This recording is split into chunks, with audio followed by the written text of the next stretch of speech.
Oh, kia ora. How cool is that? That intro, that's so new for me, guys, because when I was doing this at home, that was not flash like that intro. So ngā mihi to Tamsin for doing that cool intro for me. But I'm so lucky today because I'm joined by Dallas from Legacy Taranaki. Kia ora, Dallas. Tēnā koe. Kia ora, Mz Leah. It's so great to have you on the show today. It's so great to be here. Thank you very much for making the time. It's cool. No, you're welcome. You're welcome. Look, you've been involved with Legacy Taranaki for some time. When did this all start? When did this journey start for you? It started a while back, maybe 4.5 years ago. We were in Whakatane the first time that I was actually introduced to Legacy. And I only went along because my auntie just asked me if I wanted to go along. So I didn't actually understand what it was about, what I was getting myself into, and what space that was. And so for me, my journey started with Legacy over in Whakatane, and then coming back into Taranaki 2.5 years now, being a facilitator for Legacy and sharing the kaupapa also here. It's just growing even more. Yeah. I can see that because some of the stuff that I was looking at people's videos of how the Legacy has helped them, and it truly is such a beautiful story and a beautiful journey. And some of those people are like people that are around Aotearoa, but some of them are here in Taranaki, and that must be really awesome to see those videos of people that have been through Legacy Taranaki and have come out the other side. That must be an amazing feeling for you. Yeah, definitely. I suppose even just seeing it as not just in a facilitator role, but it's a sisterhood. We work alongside our man up ropu. It's basically a safe space for wāhine, not the man up. Legacy is a safe space for our wāhine to come to deal with their dysfunctions, to have a kōrero, knowing that they're not just going to be in a venting space, but also to be able to find solutions in other people's testimonies and in their stories as well. And yeah, like you said, some of the wāhine that have taken those videos as well from Taranaki, like one of my very good friends, Whae Hayley, massive turnaround, and just to be a part of that journey from the get-go to where they are now, especially where she is now also. It's a blessing to see the changes that they've made by identifying and exposing things in their life and in their homes that have needed to be addressed, and them getting a better understanding of it. It's just been awesome to be a part of that, and to still continue to do that for other wāhine, not just myself, but it's about opening up other wāhine, and being able to have that safe space for them to go to, regardless of what walk they've come from, what status they may be at, no judgment. And it's just an awesome space. I love it, and that's why I continue to do it alongside all of our other beautiful wāhine around the motu also. But yeah, just giving back to the hapori, to my own hapori in a way that I see fit as well.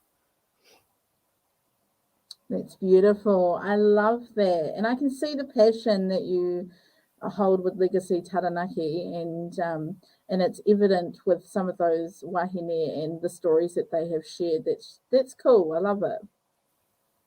Beautiful. Thank you. It is. It's beautiful. It's so cool. You get to meet so many awesome sisters along the way. And then even if you're in your own rohe, that grows. It's like it just grows, and then you see that positiveness and that change in other people, and then you see other people being quite drawn to that and wanting change, regardless of if it's little or big. just the fact that they have that encouragement and that support system, and they're knowing that there's no judgment when they do walk in. You know, you come as you are, regardless. You come as you are. Some weeks there might be 6 people, some weeks there might be 10 people, some people, sometimes there might be 1, you know, and still the program is delivered in a way that it's, you know, if there was to be 20 people or not, regardless. It's just about hearing wāhine in their hearts, where they want to go, what's happening in their life, and just being genuine about where, with what your kōrero is about, and what, you know, just truly being truthful with yourself and having that space to be vulnerable enough to be as well.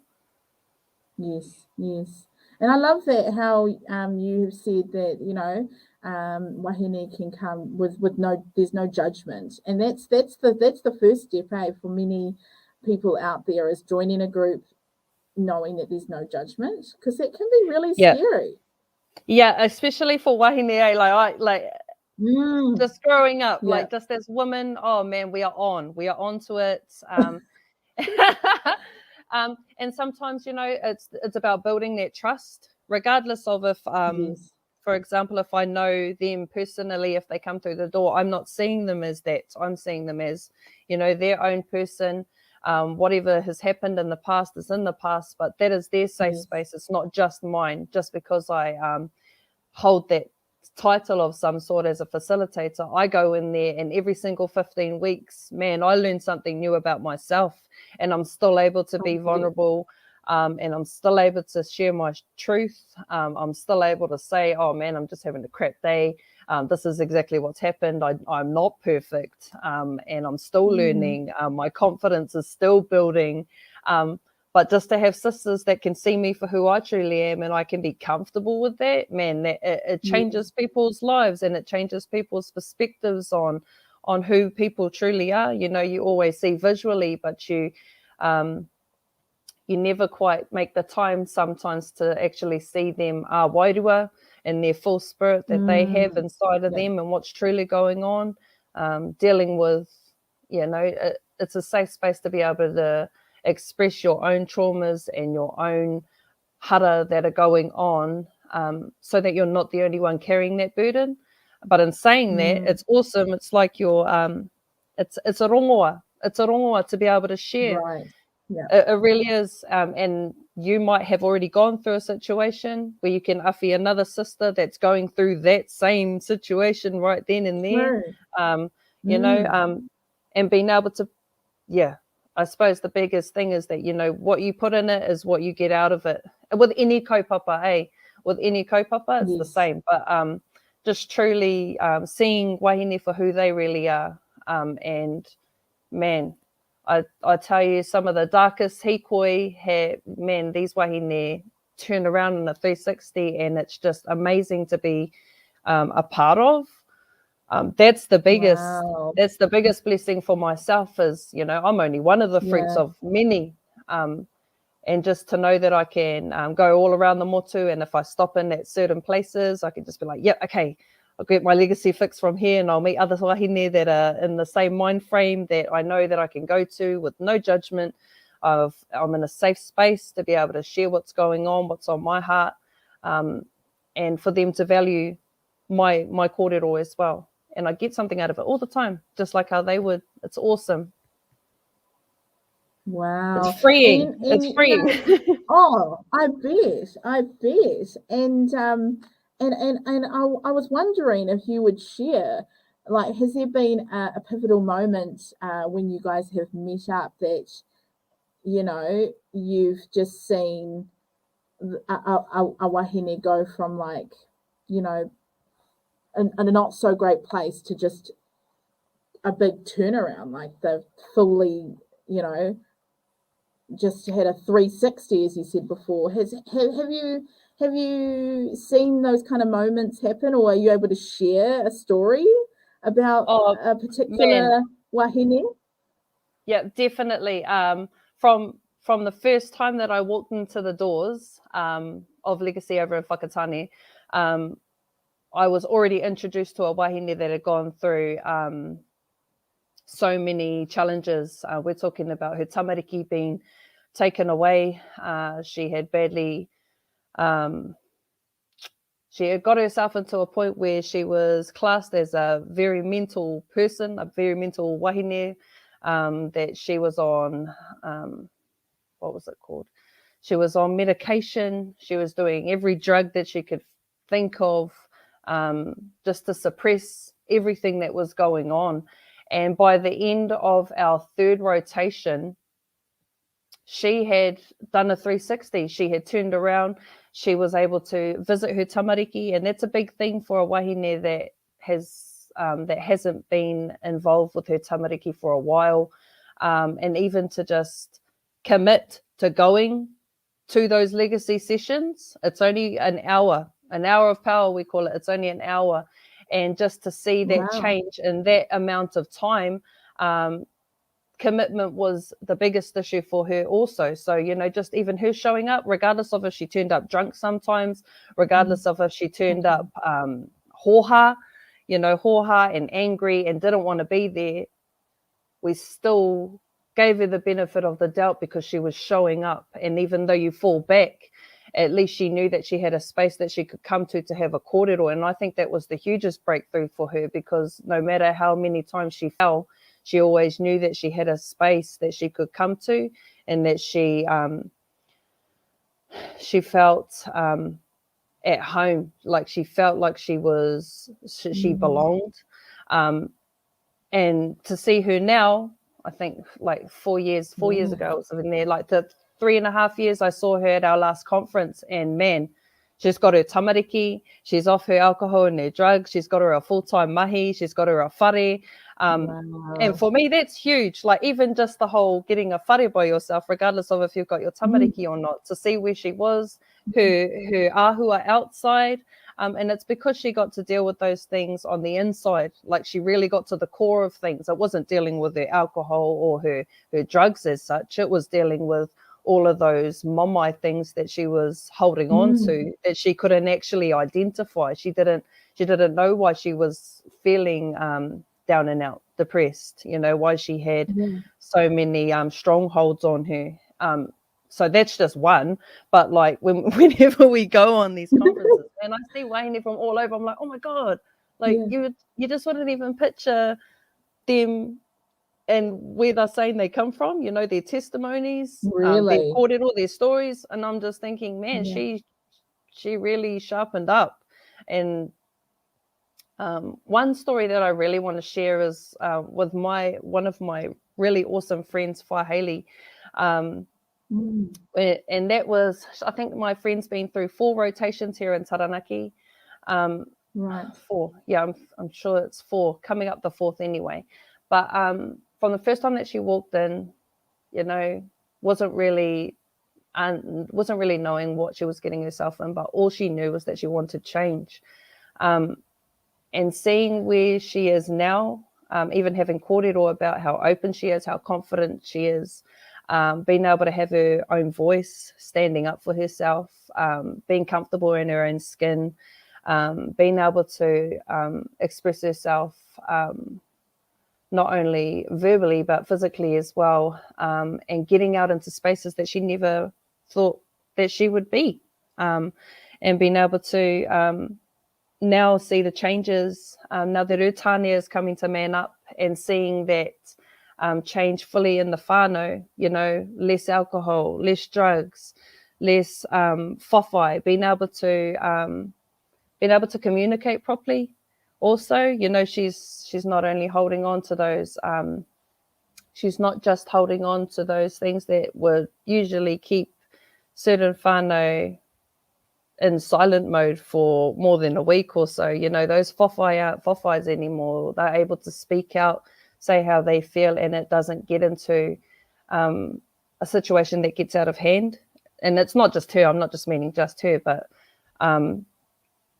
she's able to really control that now, just in general, able to control that, and to see where she is now, shining. She's smiling ever so. She's able to, she's committing, and just seeing the changes that she's doing for herself, as in hauora changes, as a mum, as just a woman in general, you know, being confident and not feeling that jealousy, like you're always people pleasing or you're trying to fit in, really comfortable. I think that's the biggest thing for myself, is that you truly find a purpose when you come into these spaces. For myself, man, I really found my purpose, and I found my true identity and where I sat and where I fit in.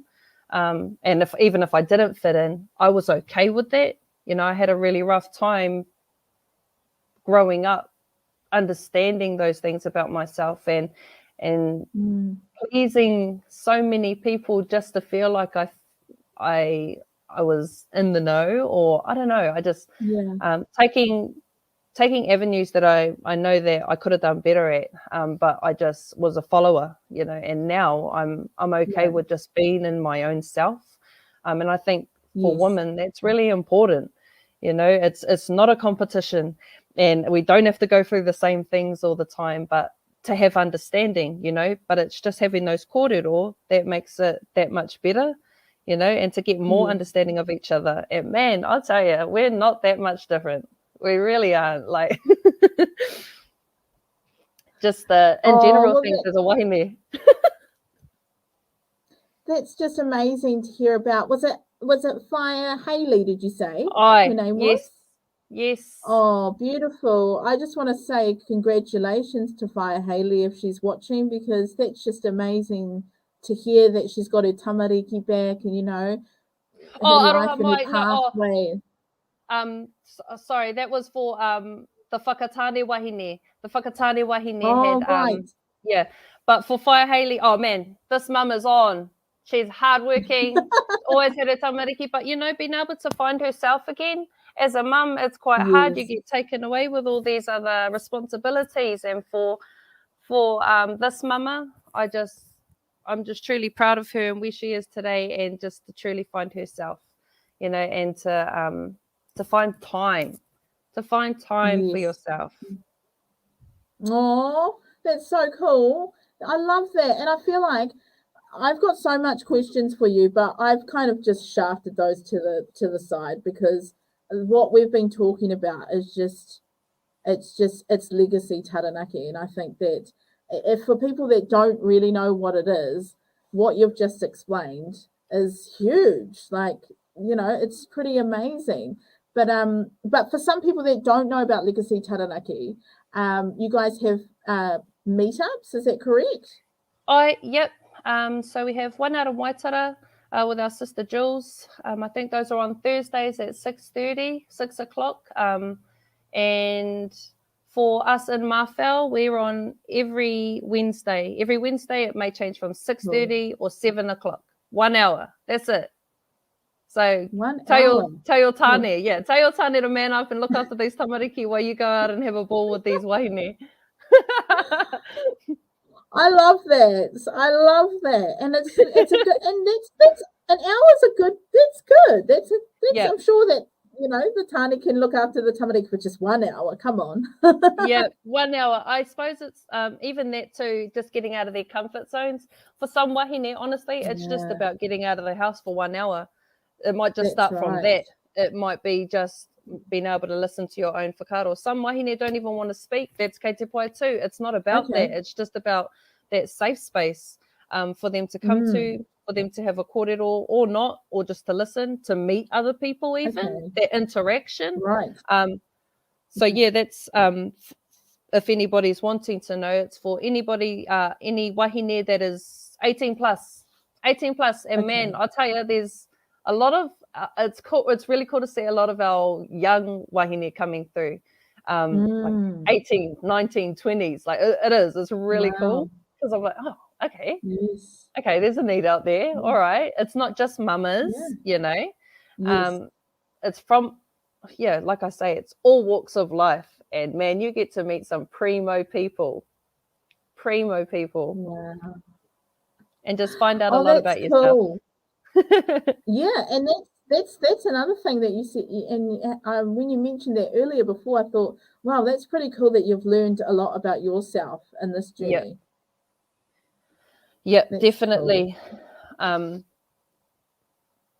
man, it's like you sit back and you listen to other wāhine, and you just, sometimes it's like, oh God, man, here I was thinking I had a really bad like day, and then I'm thinking, oh man, I'm sorry. You know, you turn around, you're like, okay, see that you can be a little bit more grateful than what you're being right now, or you know, turning around and just thinking, man, I'm quite fortunate. You know, you could be in those. It could go both ways. It could really go both ways, and even just for wāhine to open up in that kind of a sense, that's a huge thing as well. Yes. Wow, that's cool. I love it, and it's been really interesting listening to your wakaaro on the legacy Taranaki and how it's helped out many wahine out there. All the very best, and I'm sure people can check you out on Facebook. Yes, yep, Legacy Taranaki. If you're wanting to get in touch with us, Legacy Taranaki.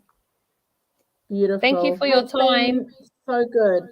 Thank you, Dallas. Ngā mihi. Thank you so much for joining me today.